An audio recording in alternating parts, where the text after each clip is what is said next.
નમસ્કાર, હું છું અંજલિ રાવલ અને તમે જોઈ રહ્યા છો ન્યૂ ભારત ન્યૂઝ। મુખ્ય સમાચાર સામે આવ્યા છે કે રાજ્યમાં ફરીથી વરસાદી રાઉન્ડ શરૂ થશે। રાજ્યમાં સામાન્યથી મધ્યમ વરસાદ રહેશે, ત્યારે વરસાદી ટ્રફની અસરથી વરસાદ રહેવાની શક્યતા છે। દક્ષિણ ગુજરાત સૌરાષ્ટ્રમાં વધુ અસર રહેશે તો ભરૂચ, સુરત, નર્મદા, તાપીમાં વરસાદ રહેશે। ભાવનગર, અમરેલી, જૂનાગઢમાં પણ વરસાદની આશંકા વ્યક્ત કરવામાં આવી છે તો મોરબી, દ્વારકા, રાજકોટમાં પણ વરસાદ પડશે।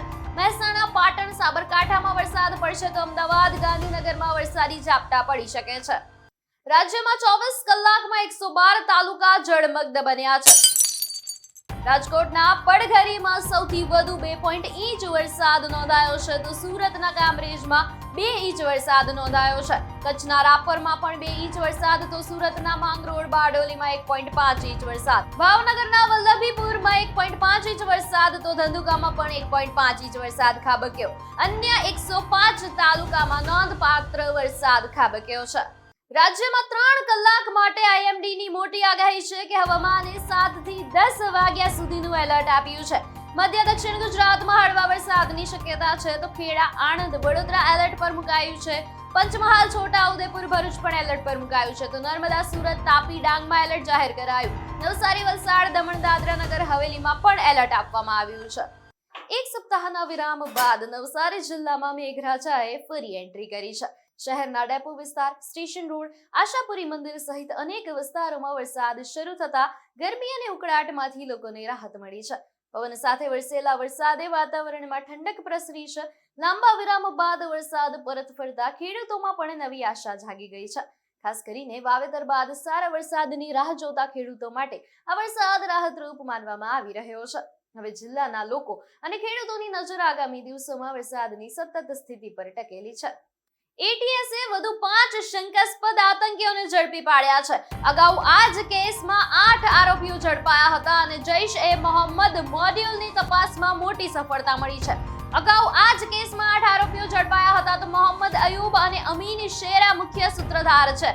ગન પાવડર સહિતની સામગ્રી મંગાવ્યાનો આરોપ કરવામાં આવ્યો છે તો નિર્જન વિસ્તારોમાં ટ્રાયલ બ્લાસ્ટના દાવા છે। ગામડામાંથી નેટવર્ક વિસ્તારનો પ્રયાસ કરવામાં આવ્યો છે તો લાંબા સમયથી એટીએસની નજર હેઠળ આ મોડ્યુલ હતું।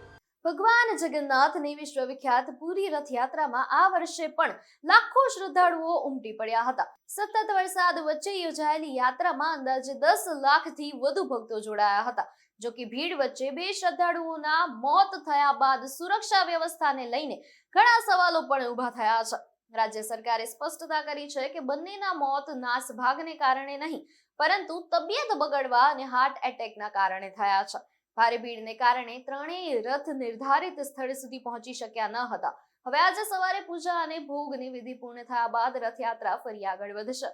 પૂરના પાણી ઓસર્યા છે પરંતુ સુરતના કાપડ ઉદ્યોગ સામેના પડકારો હજી પૂરા નથી થયા। કરોડો રૂપિયાનું નુકસાન, ટ્રાન્સપોર્ટમાં અટવાયેલો માલ અને ખોરવાયેલી સપ્લાય ચેઇન વચ્ચે હવે વેપારીઓએ ફરી વેપારને પાટા પર લાવવાની કવાયત શરૂ કરી છે। રક્ષાબંધન અને જન્માષ્ટમી જેવા તહેવારો નજીક આવતા કાપડ બજારમાં ફરી ચહલ-પહલ જોવા મળી રહી છે। વેપારીઓનું ધ્યાન હવે નવા તહેવારી ઓર્ડર સમયસર પૂરા કરવા પર કેન્દ્રિત છે।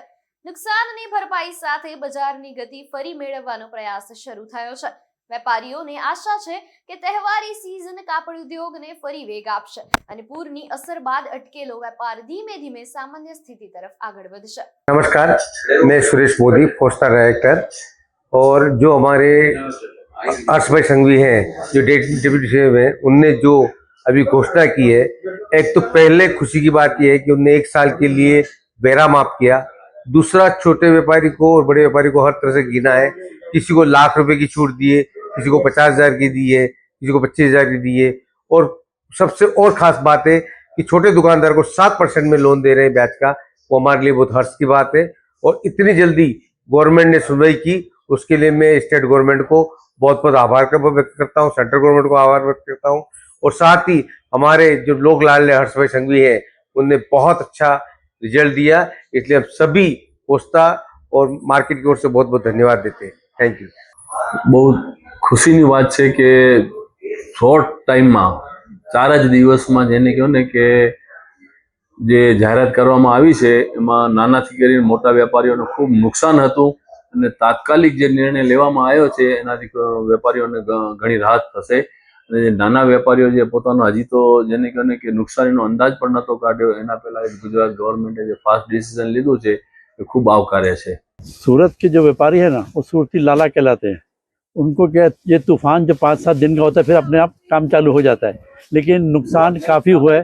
अब ये नुकसान का 10-15 दिन के बाद मालूम पड़ेगा। हमारा ट्रांसपोर्ट से माल गया हुआ है, व्यापारियों को माल गया हुआ है, सब वहाँ से रिपोर्ट है कि तो मालूम पड़ेगा हमारा नुकसान क्या हुआ है।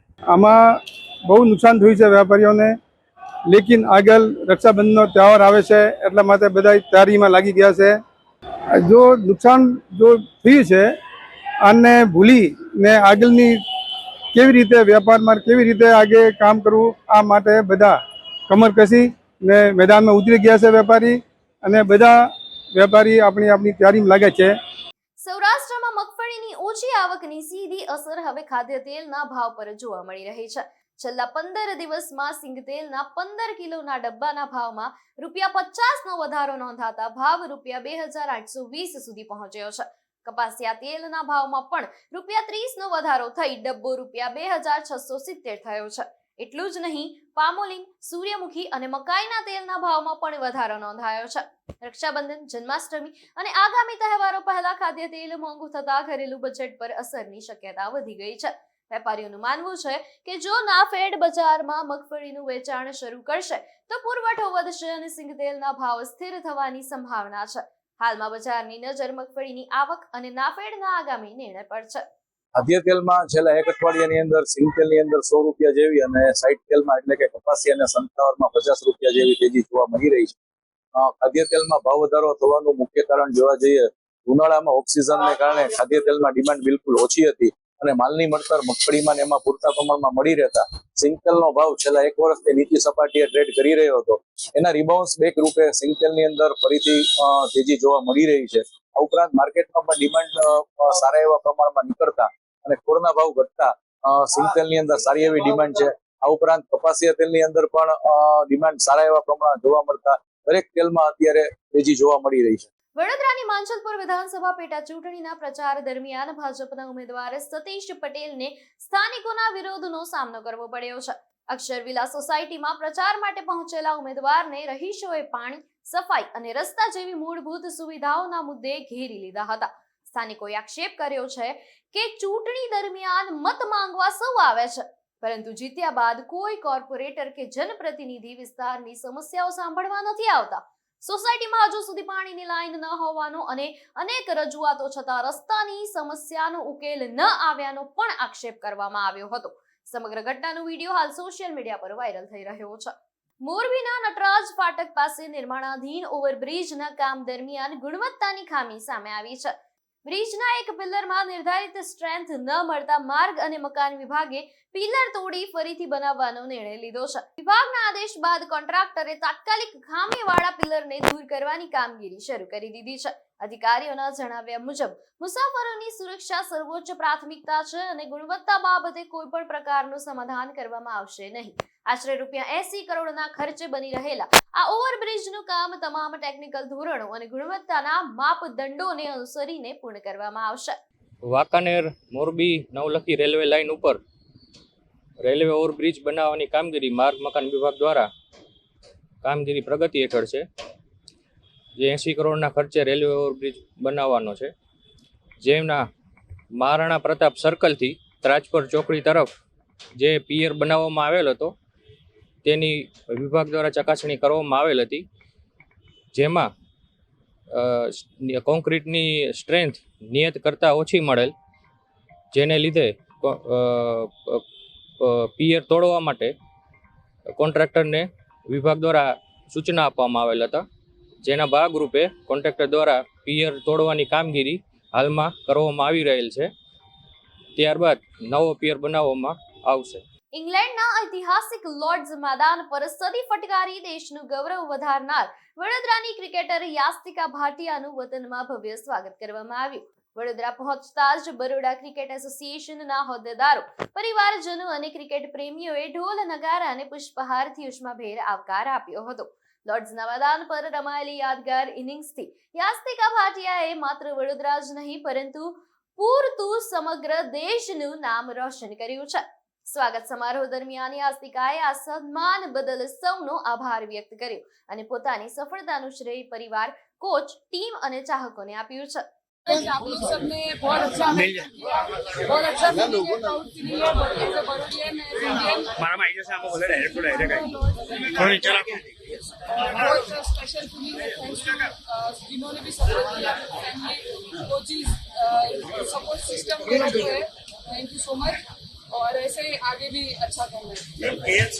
के बाद कम बैक करना और क्या और जो भी आपके क्वेश्चन है, परसों प्रेस कॉन्फ्रेंस होने वाला है इसी के स्टेडियम पे, मतलब सॉरी ऑफिस में, तो उस समय सब क्वेश्चन में आंसर देंगे.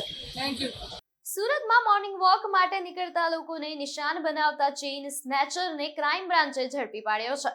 પોલીસે રાંદેરના 19 વર્ષીય દેવ વાઘેલાની ધરપકડ કરી છે. તપાસ દરમિયાન આરોપીએ મોજ શોખના ખર્ચને પહોંચી વળવા 7 ચેઇન સ્નેચિંગના ગુનાઓ આચર્યાની કબૂલાત કરી છે. પોલીસે આરોપી પાસેથી અંદાજે ₹5.75 લાખનો મુદ્દામાલ કબજે કર્યો છે, જેમાં સોનાની ચેનો અને ગુનામાં વપરાયેલી યામાહા સ્પોર્ટ્સ બાઇકનો સમાવેશ થાય છે. આરોપીની ધરપકડ બાદ સિંગણપોર, ડભોલી, પાલ, ઉમરા અને અડાજણ વિસ્તારમાં નોંધાયેલા ચેઇન સ્નેચિંગના અનેક ગુનાઓનો ભેદ પણ ઉકેલાયો છે. પોલીસે આરોપીની વધુ પૂછપરછ શરૂ કરી છે.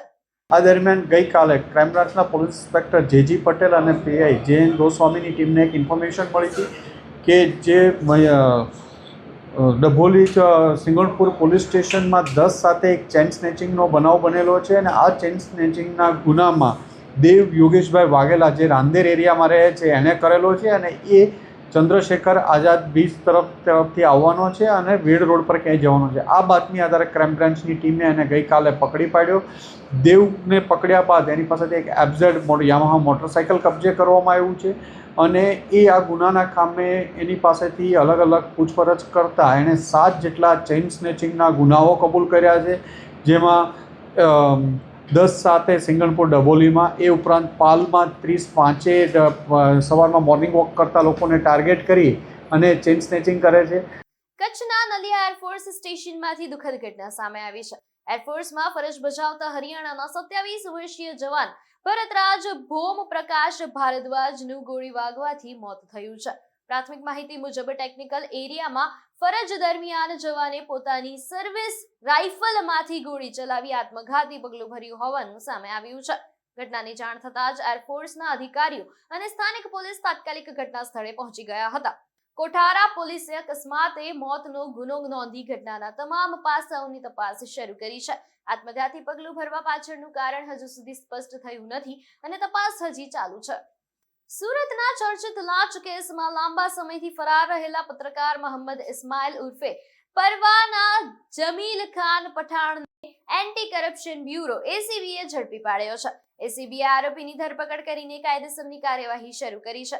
નોંધનીય છે કે ફેબ્રુઆરી 2026માં સુરત મહાનગરપાલિકાના કાર્યપાલક ઇજનેર વિપલ ગણેશવાલા ₹4 લાખની લાંચ લેતા રંગે હાથ ઝડપાયા હતા.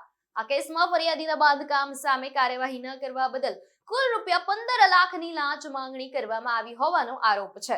સમગ્ર પ્રકરણમાં ફરાર રહેલા આરોપીની હવે ધરપકડ થતા તપાસને વધુ વેગ મળ્યો છે. એસીબી સમગ્ર કાવતરામાં અન્ય કોઈની સંડોવણી છે કે નહીં તે દિશામાં પણ તપાસ કરી રહી છે.